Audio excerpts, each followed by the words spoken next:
11 honors, and we're talking about Huck Finn, or beginning to. So your assignment will be to, I'm thinking, read the first 5 chapters by Thursday, and that takes you down. I'll have to look at which question you need to answer the questions. It's a great way to keep up with the book. So I'll check which question you're really going to get down to. And we started talking Friday, so let me give you this. This is what's left of the background. Somebody, we were talking at lunch about favorite books or authors, and I always mention Huck Finn, not Huck Finn, Mark Twain, because over the years I've read a lot of Mark Twain, including Huck Finn more than once, and I think he really is one of my favorite American authors, and I think the world agrees with that. So let me get started, the scholarly world anyway.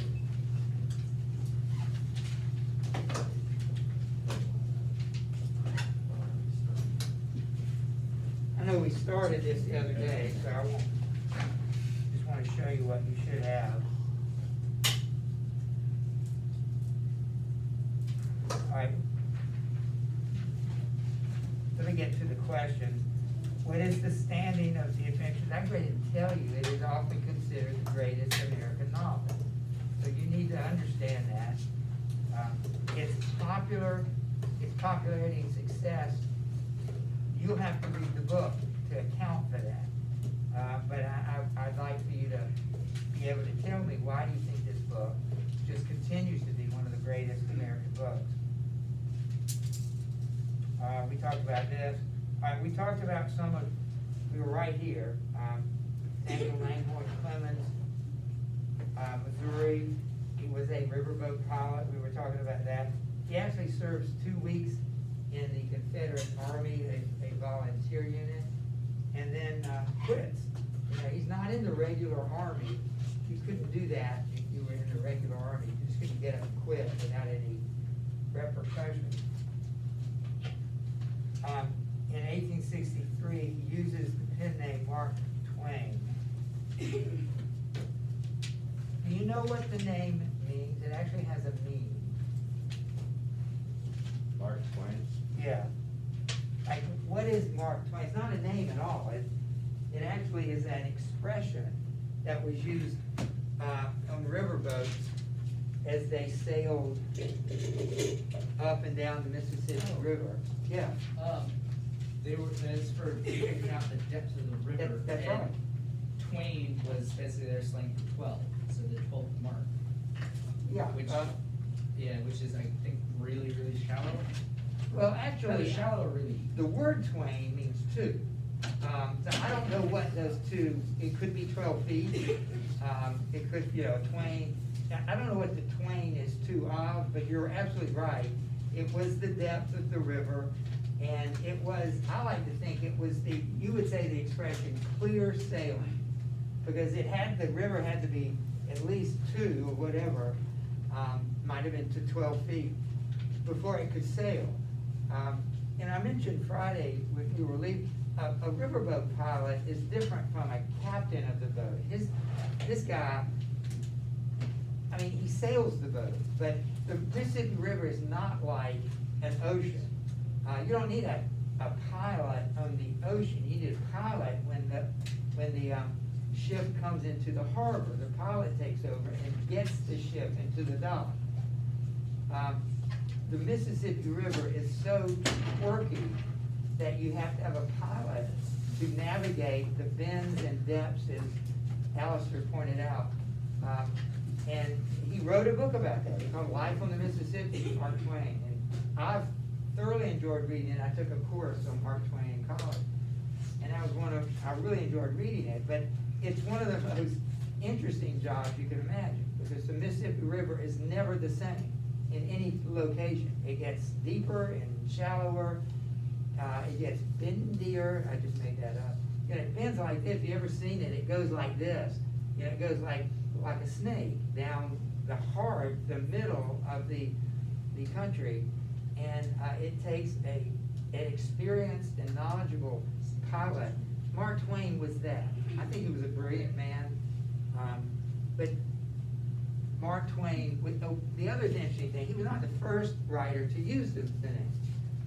He actually heard it, there was another man writing stories in newspapers about riverboats, and he was called Mark Twain. So our Mark Twain kind of took the name from that guy who never, wasn't famous or anything, and, once he took it, nobody else could touch it. Have you ever read this story, the celebrated jumping frog of Calaveras County? It's his first, well, I don't know if it's his first published story, but it's his first popular published story. And it is a theme. Dan, are you doing all right? Yes, sir. Okay, I just want to make sure you can take some notes. It's really helpful if you do. It's one of his most popular themes. You tend to see it in every story that Mark Twain wrote, and that's the theme of the con man. C-O-N. What's a con man? Can we still call him that? Julius. Like someone who's like really dishonest and like try to like scam you out of stuff. Right. It seemed like this time period, it was just very prevalent. Now, there's still con men in the world today. But this is a story about the con man who gets conned. So he takes the story and he kind of flips it. The guy who intended to trick somebody, he becomes tricked. And so a very famous story. Innocents Abroad is one of the funniest books I've ever read. Mark Twain travels to Europe, and it describes the places he saw in just an amazingly funny way. That's all I can say. I've only read it once. I read it in college and thoroughly enjoyed it. Tom Sawyer, most of you know that story. It's the prequel to Huck Finn. The two stories share some of the characters and they share a location. But besides that, they're very different. This is a date, I want you to remember, 1884. That's the date of the publication of Huck Finn. Notice it's not between 1850 and 1855. Remember those great books that were published in those 5 or 6 year period? Well, this is not one of those. It's probably greater than any of those books, but it doesn't have the distinction of being written in that time period. So 1884 is the date you need to remember there. In 1910, he dies in Reading, Connecticut. When was he born? What was the date? I don't remember. 35? So he's 75 years old and he dies. That's pretty good life. Reading, Connecticut. It's not what you would expect from Mark Twain, would you? You'd expect him to have lived and died in the Midwest where he was born, but he lived most of his adult life in Connecticut. He built or bought a huge mansion there that he lived in for the rest of his life. Stormfield, he called it. He called the mansion Stormfield.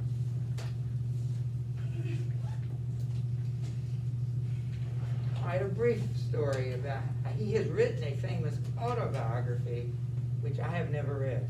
I have read some biography, I think I have, but I've never read his own biography, his own autobiography.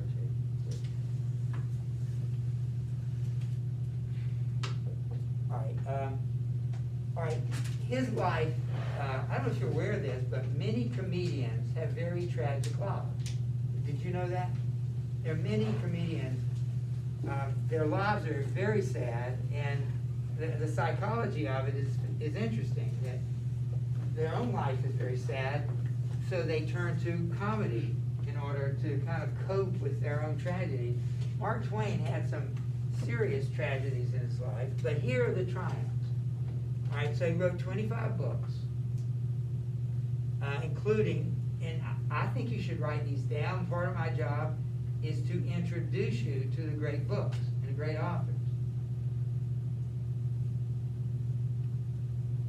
you can't read them all this year. You can't read them all at Caldwell. You can't read them all by the time you finish college. So they should be on your perpetual reading list. Some of these books might be books you would want to read. Again, I've had the privilege of reading many of these. I've read Prince and the Pauper, which is about, this was another theme of his, twins or switched identities. He liked to write about twins. He liked to write about identities that have been changed or switched. Prince and the Pauper, the prince, the king, future king, trades places with a young boy in England. And one grows up, one spends some time as the prince, and so I don't remember much about that, but it was good. Right from the Mississippi, I mentioned that. This is nonfiction. Connecticut Yankee, have you ever heard about that story? Connecticut Yankee is sort of a time travel book. I don't remember the guy's name, but a Connecticut Yankee, a guy who lived in Connecticut, gets his head bumped some days out in the fields, and he passes out, and he wakes up in King Arthur's court, in the time of the Knights of the Round Table. And it kind of shows what would an American in the 1800s know that would give him an advantage over people who lived in the Middle Ages, which is what the whole book is about. It's also a dark book. There's a lot of bloodshed. That's because the Middle Ages, which are a dangerous place to live. Pudd'nhead Wilson is maybe one of the saddest books ever written. That's always a subjective point, but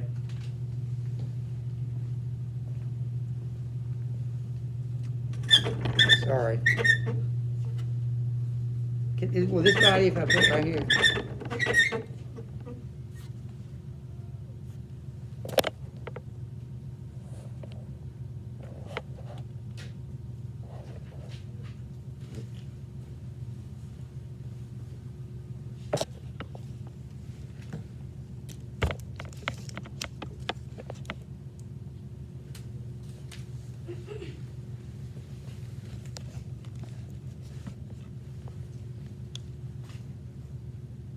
All right, that seems to work.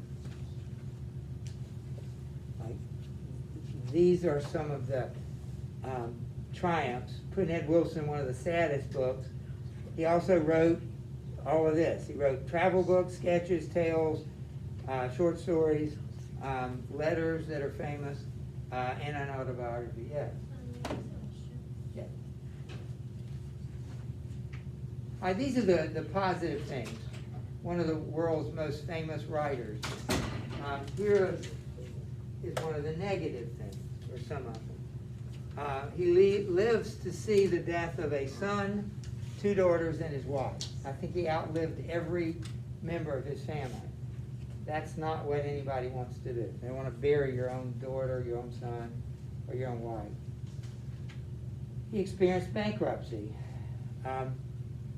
His business venture failed in his adult life, and he had to declare bankruptcy. His business venture was a new printing press.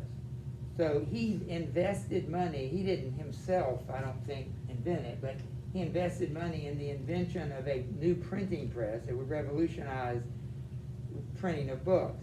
The problem was somebody else got to it before he could copy, or whatever, what do you call it? Not copyright, patent it. So somebody else patented the idea before Mark Twain could. And so he had invested all this money now in a failed effort, and goes bankrupt. And finally, toward the end of his life, this comedian that's not the right word for him. He's not what we think of as a comedian, stand up, telling jokes. He's a humorist, which is different. It's someone who writes and someone who tells stories that are funny, but not jokes so much. But he developed a cynical, deterministic philosophy later in life. Basically, he became grumpy and cynical. That means thinking the worst of everything.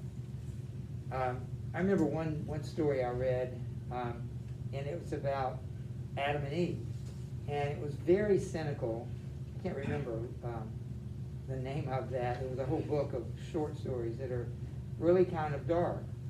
So that's kind of sad. It's not the jovial, happy guy that you would expect Mark Twain to be.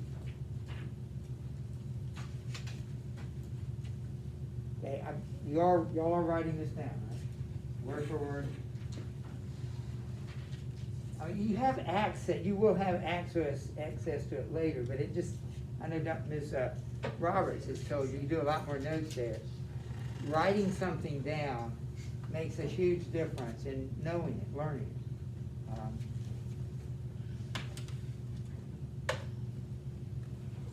All right. The novel itself is a satire. Satire means you're making fun of things in culture and society. That's what a satire does. And so what does he satirize? He satirizes rich people. That's aristocratic privilege. Mobs. He satirizes, yeah. She gets back. Sure. He satirizes mobs. He satirizes romanticism, or what we call sentimentality. Make it quick too, Ben. We need to get back in. He satirizes con men, the whole idea of tricking people. That group. Hucksters are the same thing. He satirizes the gullibility of human nature. So these are the things that you'll see in Huck Finn. You see examples of all of these. You see rich people, you see mobs, you see sentimental people, you see con men, the king and the duke are con men, and you see people constantly allowing themselves to be tricked and fooled.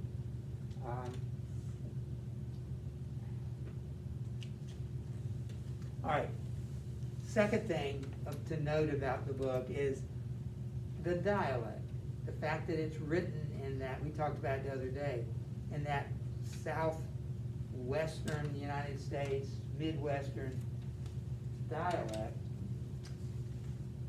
It made it unique, and it's definitely a major characteristic of the book. It's also written, oddly, I don't know how most books are written. I don't know how long it takes. I know some of this, you know. But he wrote it in 3 stages. So he started it in 1876 after he published Tom Sawyer. He wrote 18 chapters.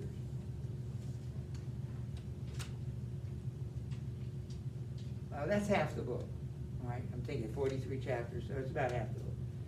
Then he takes a, 3-4 year, he didn't write on it. He comes back and he writes 3 chapters in 1879. And then he stops again for about 4 more years. And he comes back and writes the last 20 chapters in the book. So it took him 3 years to write 21 chapters, and it takes him 4 years after he has a break, he writes some more. So he has these gaps in the book. He finishes it in 1884. And I know the book so well that I know chapter 18, 17 and 18 are really, up to that point, it's really, really good. And then 19 and 21 is good. And then 21 to the end, the book starts to change. So you can kind of tell that he didn't write it all at the same time. Even if you didn't know that, you'd notice the differences in the way the end of the book is written as opposed to the beginning of the book.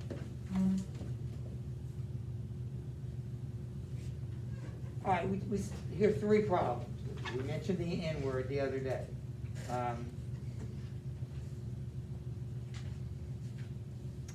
I like the definition, or it's used as casual everyday speech in the book. Black characters use it, white characters use it. I don't know what you think of the word. I don't know where you hear the word. I don't know if you ever use the word. But the history of the word is that it is a word of deepest racial hatred. And you know, I've heard the argument that some people get away with using it, other people can't get away with using it. It's a free country.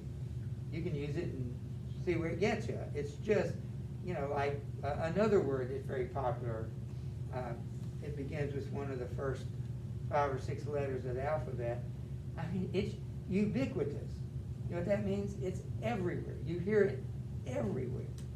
It used to be a word of incredible vulgarity, and now it's just used people's part of speech. So, remember Thoreau? He said speech versus writing.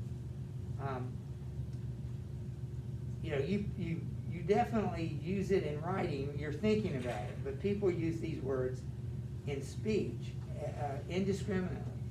I mean, to describe their own meal, they'll say this word that's very popular today. But let's go back to the N-word. Its use in the novel shows how deeply racism was ingrained in the language of America. Maybe that's an explanation why this other word that speaks of sexuality, it's so deeply ingrained in our society. We use it everywhere, all the time, about everything. It has nothing to do with it. That's how deeply that word is a part of our culture. It expresses what is our culture about. The N-word, people don't use that. I'm not around people that use it. I don't hear it on TV. I don't listen to things.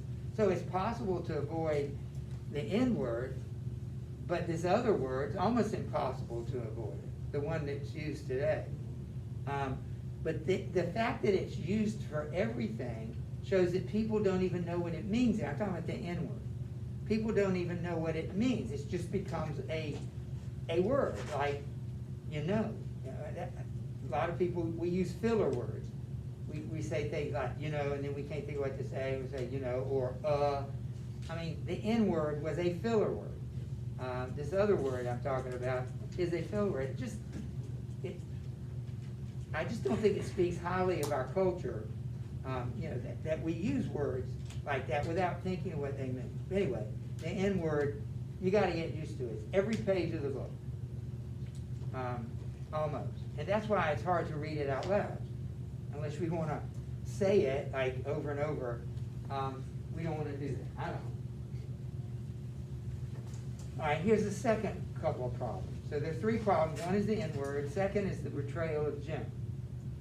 Jim is black. He's a slave, and becomes Huck's best friend. But some people say he's a racial stereotype, which means he's not a full, real person. He's a stereotype of black men at this time. So that would be a criticism of Jim. And the last problem with the book are the last 15 chapters. So somewhere, maybe less, somewhere around chapter 30 to chapter 43, some scholars say that this part of the book is inferior to the first 30 chapters in the book. So if you feel that way, you're not the only person that does. So those are 3 problems. Even Hemingway said, if you read it, you must stop where Jim is stolen from the boys. That's about chapter 30 out of 43. That is the real end.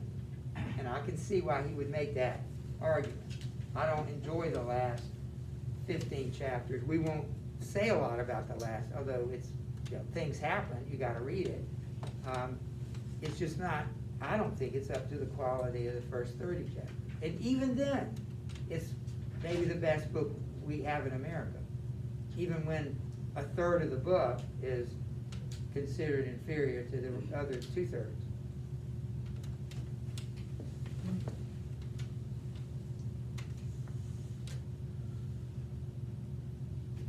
All right, themes. So we will be talking about these. Sentimentality and romanticism. I have to define sentimentality for you later. We'll do that Thursday. Do you know what it means? You know what romanticism is. the idealization of things. Mark Twain makes fun of that. He thinks, he doesn't like that. He doesn't like romanticism. And sentimentality is a branch of that. Violence. It's a very violent book. So he makes fun of it. Now, when you say make fun of it, he exaggerates it. He shows it as a, as a problem. Like slavery. The book was written well after slavery was ended. But it's about slavery because it takes place before slavery was ended. So it takes place in the 1850s or 40s. It's hard to precisely date it. It's not necessary, but it's about freedom, which happens to be the opposite of slavery. The relationship in Tom and Jim is a major point of the book. And as a whole, it's about growth and maturity. Make sure you have it up. You only got 6 minutes, so you can make it 6 minutes. All right, so growth and maturity, important part of the book. These are things you'll be asked about, you'll write about. You need to know what realism is. Again, I'm suspicious if you're not writing notes. I'm very suspicious. You should be writing notes. I've asked you to take notes. All right, so these are I gave you these notes earlier when we did romanticism, but you need to be reminded. So, realism shared these beliefs. They believed in pragmatism. Pragmatism is a fancy word for practicality. Pragmatists are practical people. They believe in democracy. Well, doesn't everybody who's in America? Well, not anymore, but it celebrates democracy. All right, the emphasis is on the everyday experiences of the common man, the middle class. Everyday experiences. And the focus is on the immediate, like what's happening right now. Not the past, not the future, but right now. That's the emphasis. Realism protested against romanticism and sentimentality because it deemed that it was false. So sentimentality and romanticism is a false view of reality. They call themselves realists. So anything that's not reality, they wouldn't like. And romanticism is not realistic. Another way to say all this is it's a simple fidelity to actuality in its presentation. So the realist is trying to show what life really is like. Right? Even the flaws of life, but not try to make it look better than it is, but make life look just like it is.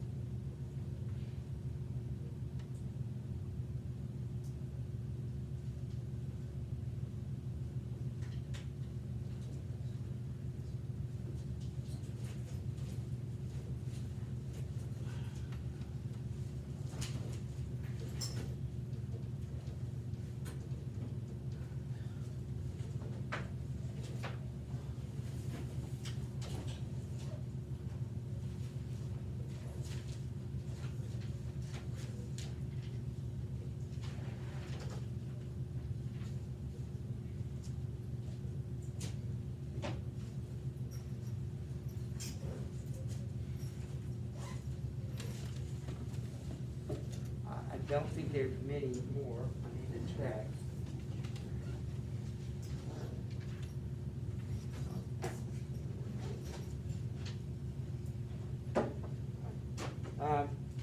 We can at least do this before we leave. All right, Huck is the narrator. Tom was not the narrator of Tom Sawyer. It was a third-person narrator. But for Huck Finn, Mark Twain chooses Huck to be the narrator. Okay, how does that affect the novel? he becomes the lens through which Life Along the River appears in the pre-war South.